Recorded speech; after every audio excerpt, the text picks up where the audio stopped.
আমি আর পারছি না, এই কষ্ট আর সহ্য হয় না। আমি আসছি বাবা, আমি তোমার কাছে আসছি।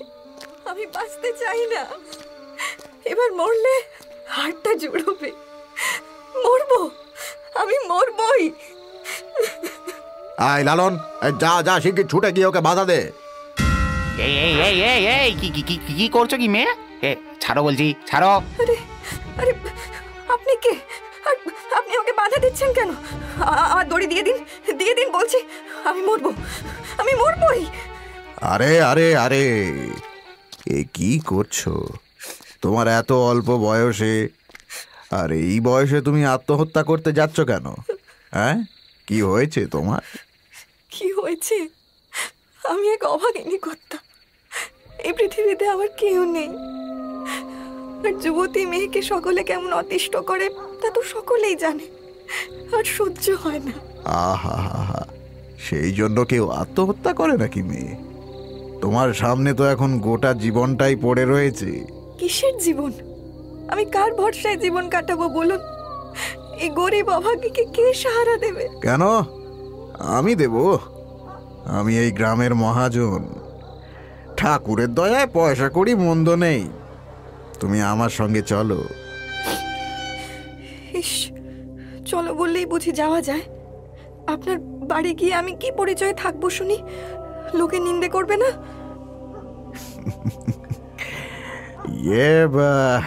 এই আমি যদি তোমাকে বিয়ে করি তাহলে লোক কিছু বলবে না তো? কি? আপনি আপনি আমাকে বিয়ে করবেন? সত্যি? সত্যি গো সত্যি। নাও এবার চলো চলো। এই বলে মাধব মুক্তাকে সাথে নিয়ে নিজের বাড়ি চলল। বাড়িতে ঢুকেই মুক্তার যেন চক্ষু চড়ক গাছ অবস্থা।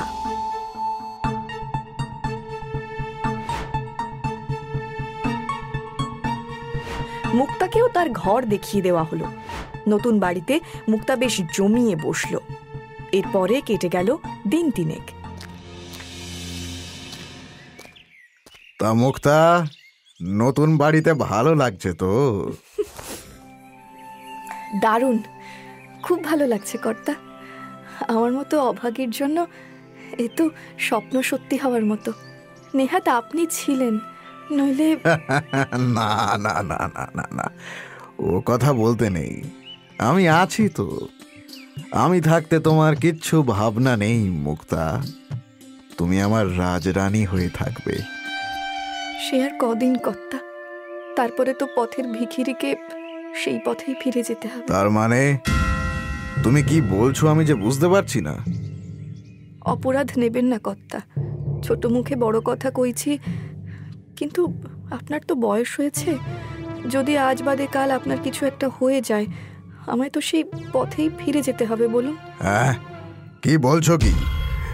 আমার আর এমন কি বয়স? জানি কর্তা, আপনার বয়স বেশি নয়, কিন্তু ভবিষ্যৎকে কেউ দেখেছে বলুন? আপনি আমায় পথ থেকে তুলে এনে আশ্রয় দিয়েছেন। এই আশ্রয় আমার থেকে কেড়ে নেবেন না কর্তা। আচ্ছা আচ্ছা, বেশ বেশ, তাহলে কি করতে হবে বলো? বেশি কিছু না কর্তা, আপনার সম্পত্তি আমার নামে আপনি লিখে দিন। হ্যাঁ, সম্পত্তি লিখে দেব? কিন্তু কেন? আপনি ভাবছেন আমি কত লোভী, তাই না? কিন্তু এই সবই আমি ভবিষ্যতের কথা ভেবে বলছি কর্তা। বিয়ের পরে তো এমনিতে আমার সম্পত্তি মানেই আপনার সম্পত্তি বলুন। মুক্তা তো ভুল কিছু বলেনি। বিয়ের পরে তো এমনিতেই আমার সম্পত্তি মানে সব ওরই। তার চেয়ে না হয় আগেই হোক। বেশ, তুমি যেমনটা চাইবে তেমনটাই হবে। ধন্য আপনি। মানে তুমি সত্যি খুব বড় মনের মানুষ। চিরকাল আমি এমনই একজন মানুষকে স্বামী হিসেবে চেয়েছি। এতদিনে বুঝি ভগবান আমার প্রার্থনা শুনেছেন। কর্তা, টাকা কড়ি হিসেবের খাতাপত্রগুলো একবার নিয়ে যেতে হবে।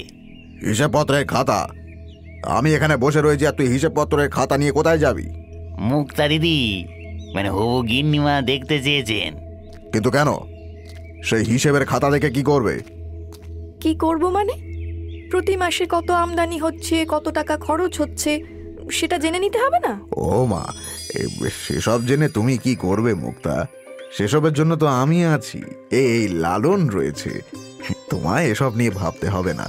তুমি বরং এটা ভাবো যে বিয়েতে কেমন সাজবে। বিয়ে? কার বিয়ে? কিসের বিয়ে? কেন, আমার আর তোমার বিয়ে?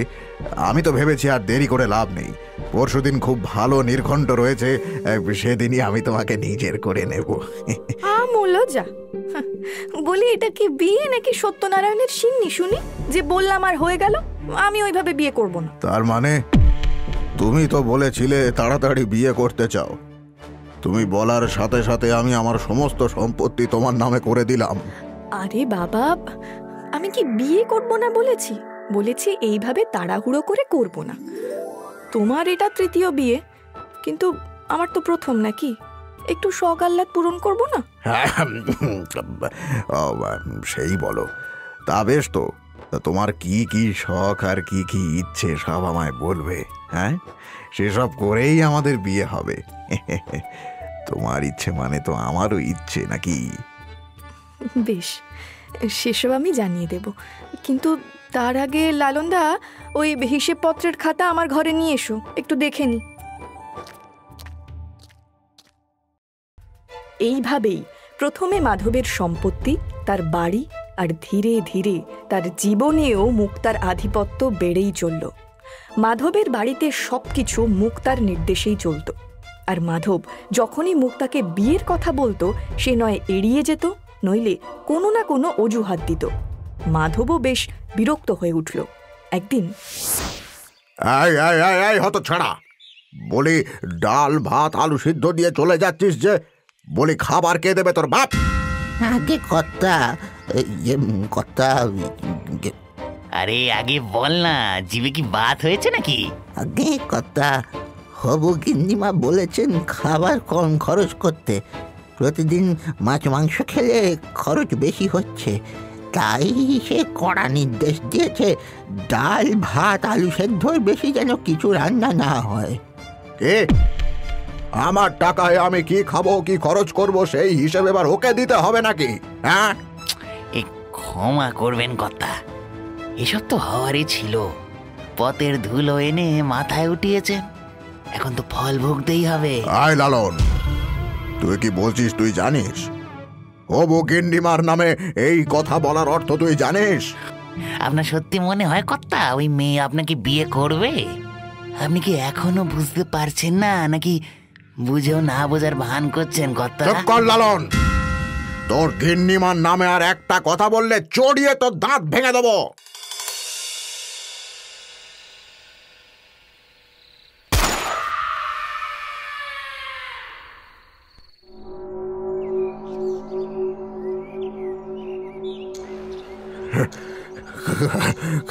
ছেড়ে দাও, আরে আমাকে ছেড়ে দাও।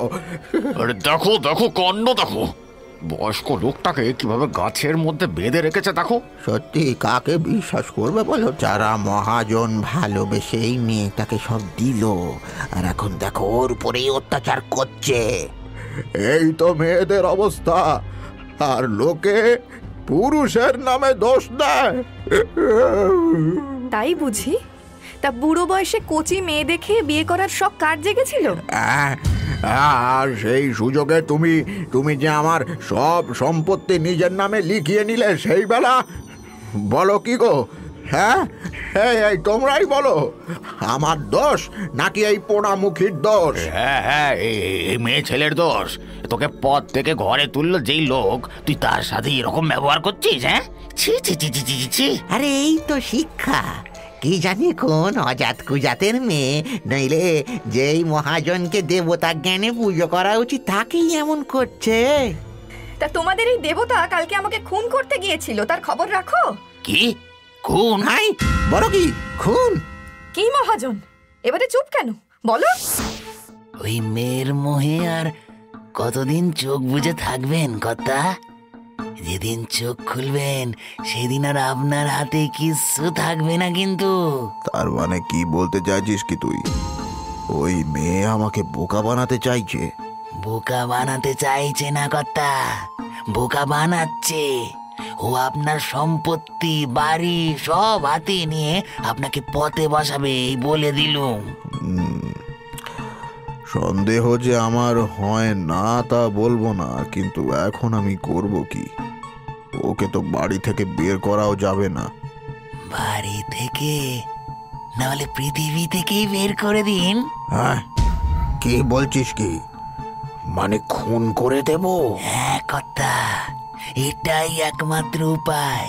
নইলে দেখবেন একদিন ওই মেয়েই আপনাকে এই পৃথিবী থেকে সরিয়ে দেবে। এরপরে লালন আর মাধব মিলে মুক্তার জন্য ফাঁদ পাতল। তারা ঠিক করল রাতের বেলা মাধব ঘুমের মধ্যে মুক্তার নাকে বালিশ চাপা দিয়ে তাকে হত্যা করবে।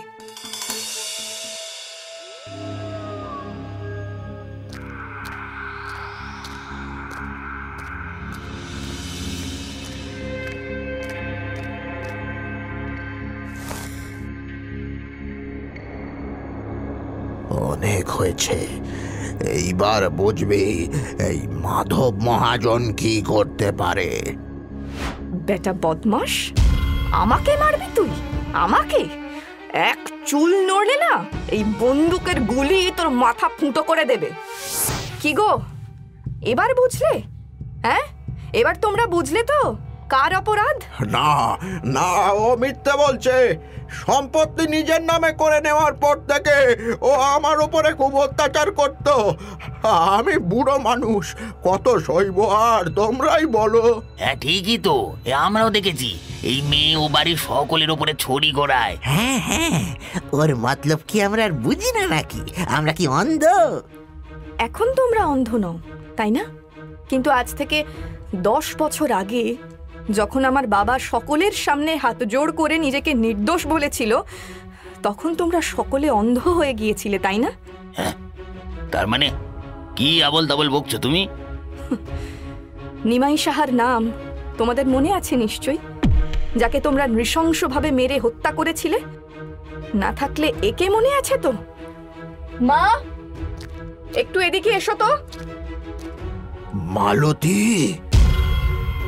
হ্যাঁ, সেই মালতী, যার স্বামীকে এই লোকটা ষড়যন্ত্র করে অকারণে মেরে ফেলেছিল আমার সৎ পরিশ্রমী বাবাকে। তার মানে এটা নিমাইয়ের মেয়ে? হ্যাঁ, মিথ্যে বলছে, ও মিথ্যে বলছে। ও আমাকে ফাঁসাতে চাইছে। তোমরা ওর কথা বিশ্বাস করো না। আর কত মিথ্যে বলবেন মহাজন মাধব হালদার? আর তোমরাও আর কতদিন চোখে ঠুলি পড়ে বসে থাকবে? বৌদি, এসব কি বলছেন কি? নিমাই যে অপরাধ করেছিল সে তাই শাস্তি পেয়েছিল, এটা আমাদের দোষ কোথায়? বাবা কোনো অপরাধ করেনি, বাবাকে এই লোকটা ফাঁসিয়েছিল। লোভ আর স্বার্থপরতা মানুষকে যে কতটা নিচে নামাতে পারে, এই লোকটা তার জ্বলন্ত উদাহরণ। তুমি কি বলছো? আমরা যে কিছুই বুঝতে পারছি না। এই মহাজন কি করেছিলেন? আর নিমাইকে তুমি নির্দোষ বলছোই বা কি করে? সে তো ডাকাতদের সাথে মিলে চক্রান্ত করেছিল। না না না, আমার বাবা কোনো চক্রান্ত করেনি। হ্যাঁ, একটা ভুল করেছিল, এই লোকটার কাছে টাকা ধার নিয়েছিল। তখন মায়ের খুব অসুখ, চিকিৎসার টাকা জোগাড় করতে না পেরে বাবা গ্রামের মহাজন এই শয়তান লোকটার কাছে গেছিল টাকা ধার নিতে। সেটাই ছিল আমাদের জীবনের অভিশপ্ত দিন। টাকার অঙ্কের জায়গায় বেশি লিখে আমার বাবাকে দিয়ে আঙুলের ছাপ নিয়েও বলেছিল, এই যে নিমাই, 6 মাসের মধ্যে যেন টাকাটা শোধ হয়ে যায়, নইলে আবার আমি মানুষটা খুব একটা ভালো না, বুঝলি?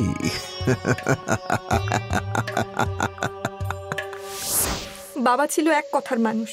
টাকা জোগাড় করে 4 মাসের মধ্যেই টাকা ফেরত দিতে গিয়ে দেখলো নেওয়া টাকার পরিমাণ 3 গুণ হয়ে গিয়েছে। বাবা কিছু জিজ্ঞেস করতেই ওই মহাজন বাবাকে ঠকিয়ে তার টিপ ছাপ নেওয়া কাগজটা দেখিয়ে বাবাকে চুপ করিয়ে দিল। এইভাবেই শুরু হলো দিনের পর দিন ঠকানো। আমার বাবা ছিল সরল সিধে মানুষ, সে মহাজনের চালাকি ধরতে পারল না। বাবার পক্ষে টাকার অঙ্ক শোধ করা অত্যন্ত মুশকিল হয়ে উঠল। কর্তা, কর্তা, এ আপনি কি করছেন কর্তা? কাল আপনি আমার বাড়িতে পেয়াদা পাঠিয়েছিলেন, কিন্তু কিন্তু কেন কর্তা? তা কি করব বলো? তোমার স্বামী আমার টাকা ফেরত দিচ্ছে না। নয় নয় করে আজকে 6 মাস পেরিয়ে গেল, এখনো আমি তার কাছে 100 টাকা পাই। কি বলছেন কর্তা? সে আপনার টাকা তো শোধ করে দিয়েছে। আমি আমার গয়না বেচে দিয়েছি, সেই টাকা তো সে আপনাকে দিয়েছে। তাই বুঝি? তাহলে ওই খাতা, তাতে নিমাইয়ের আঙুলের ছাপ, এগুলো বুঝি সব মিথ্যে? হ্যাঁ, আমার বানানো নাকি?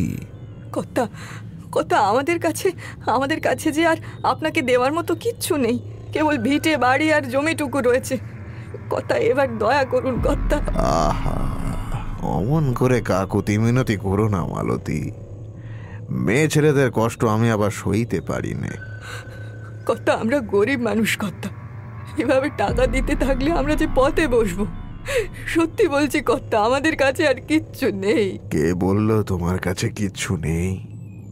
তুমি আমার সেবা করো, আর আমি নিমাইয়ের সব ধার মাফ করে দেব। কর্তা, এ আপনি কি বলছেন? ছি, ছি, ছি, ছি, ছি, ছি। আপনি এটা ভাবলেন কি করে? ছি। দেখো, এত সুন্দর সুযোগ দিলাম আর তুমি ন্যাকামি করছো। এবার দেখো তুমি কি করবে, নিজের সম্মান নাকি বরের সম্মান? যেটাই বাঁচাতে যাও আর একটা যাবেই। চুপ কর শয়তান, একদম চুপ। তোর শয়তানি আমি বুঝে গেছি। আমার স্বামী সরল বলে তোর ফাঁদে পা দিয়েছে, কিন্তু তোর এই চাল আমি সফল হতে দেব না, কখনো না।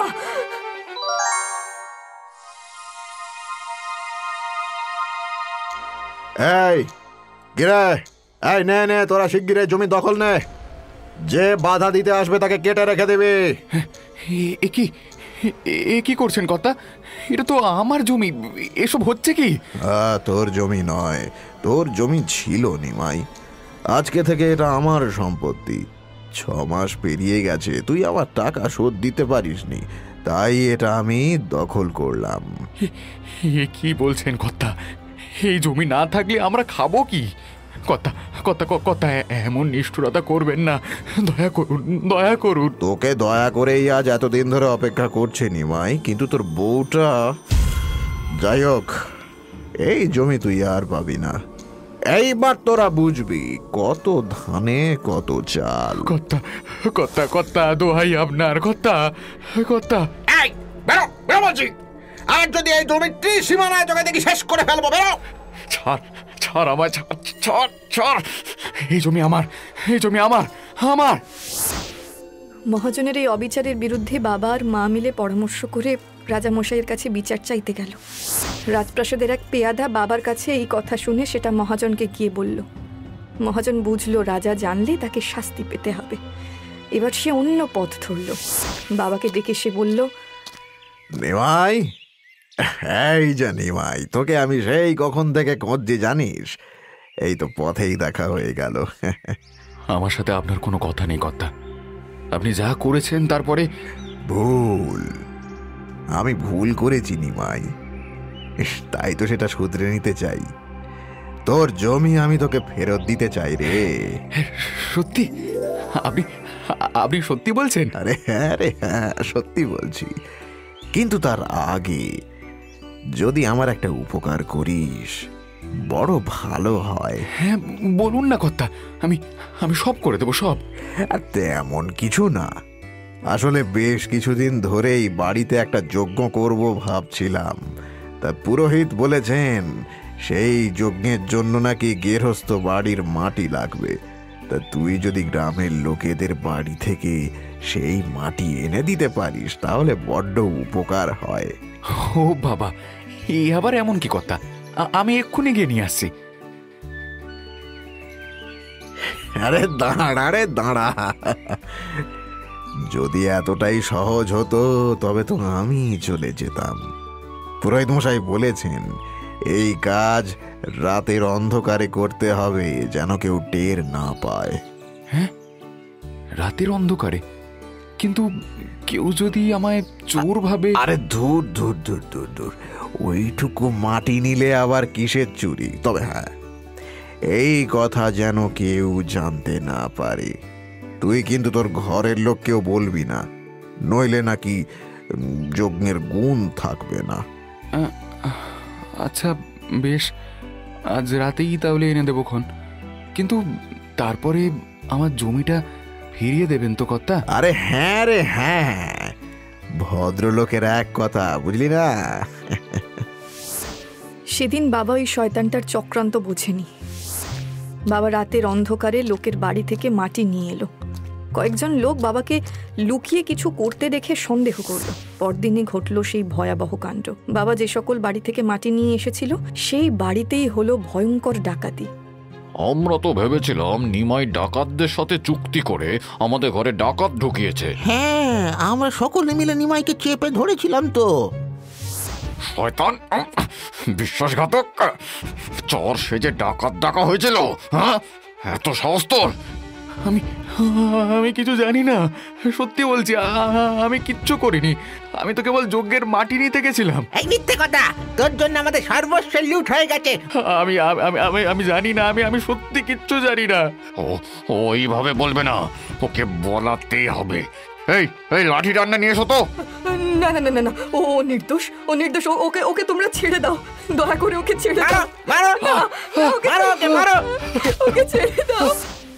এই তোমরা আমার বাবার উপরে এত অত্যাচার করে তার এমন অবস্থা করেছিলে যে পরদিন বাবা মারা যায়। ভুল হয়ে গেছে, আমার ভুল হয়ে গেছে। আমি সত্যি লোভের বশে ভালো মন্দ সব বুদ্ধি হারিয়ে ফেলেছিলুম। এটা ভুল নয়, এটা পাপ। ছি ছি ছি ছি ছি। আর আমরাও না জেনে শুনে কত বড় অন্যায় করেছি। নিমাইকে অকারণে হত্যা করেছি। নিমাইয়ের কাছে ক্ষমা চাওয়া সম্ভব নয়, কিন্তু সেদিন যেই ভুল করেছি আজকে সেটা শুধরে নিতে চাই। বক্তা, তুমি আর তোমার মা অনেক কষ্ট সইছো, আজকে এই শয়তানের বিচার আমরা করব। না না না, আর কখনো এমন হবে না। এই ছেড়ে দাও, ছেড়ে দাও, বাঁচাও আমাকে।